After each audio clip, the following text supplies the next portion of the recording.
Hello all, welcome to my channel.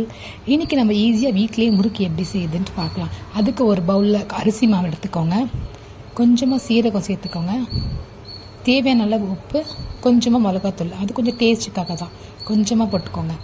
Next பட்டரை கொஞ்சம் heat பண்ணி அது கூட ஆட் பண்ணிக்கோங்க. இதுக்கு நீங்கள் பட்டர் இல்லைன்னா ஆயில் கூட யூஸ் பண்ணிக்கலாம். இப்போ நல்லா தண்ணி போட்டு லைட்டாக போட்டு அந்த பதம் வர அளவுக்கு நல்லா நீங்கள் அது மாவை ரெடி பண்ணணும்.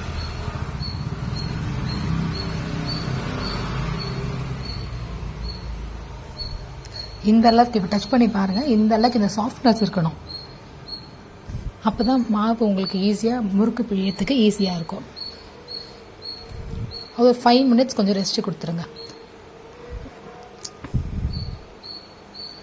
இந்த பதத்தில் இருக்கணும், கரெக்டாக நம்ம பிடிச்சி பார்த்தா அதை போடுற அளவுக்கு. அப்புறம் இது நான் ஒரு அமேசானில் வாங்கியிருந்தேங்க. இந்த ப்ராடக்ட் ரொம்ப யூஸ்ஃபுல்லாக இருக்குது.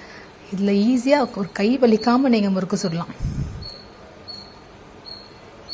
இது கூட நிறைய பிளேட்ஸ் கூட கொடுத்துருந்தாங்க. உள்ளே நம்ம சேஞ்ச் பண்ணிக்கிறோம் பார்த்தீங்களா, அது ஒரு 16 பிளேட்ஸ் கிட்ட கொடுத்துருந்தாங்க. Very useful product. அமேசானில் நீங்கள் ட்ரை பண்ணி பாருங்கள். இதை நான் இன்றைக்கி கொஞ்சம் பெரிய ரவுண்டாக எடுத்துக்கிட்டேன். நான் இதுதான் எடுத்துக்கிட்டேன். ஏன்னா இது முறுக்கு கொஞ்சம் பெருசாக இருந்தால் நல்லா இருக்கும், ரொம்ப மெலிசாக இருக்குமேன்னு சொல்லிட்டு. இது எப்படி யூஸ் பண்ணணும்னா, நீங்கள் அந்த நாப் இருக்குது பார்த்தீங்கன்னா, ஃபஸ்ட்டு அதை உள்ளே தள்ளணும். ரொட்டேட் பண்ணி உள்ளே போய்டும். நீங்கள் இந்த மாதிரி ரொட்டேட் பண்ணிகிட்டே இருந்தீங்கன்னா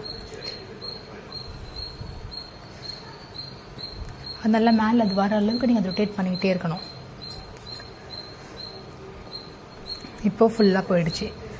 இப்போ நம்ம ரெடி பண்ணி வச்சுருக்க மாவை உள்ளே போட்டு பிழிஞ்சா முறுக்கு ரெடி. இது நீங்கள் ஸ்கூலுக்கு கொடுத்து விடலாம், ஸ்நாக்ஸ்க்கு ஈஸி வே. நீங்கள் ஒரு 10 மினிட்ஸில் பண்ணலாம். இது ரொம்ப நேரம் எடுத்துக்கவே இல்லை எனக்கு. இது என் பையனே பிழியறேன்னு சொன்னால் அவ்வளோ ஈஸியாக இருந்ததுங்க இது பிழியறதுக்கு.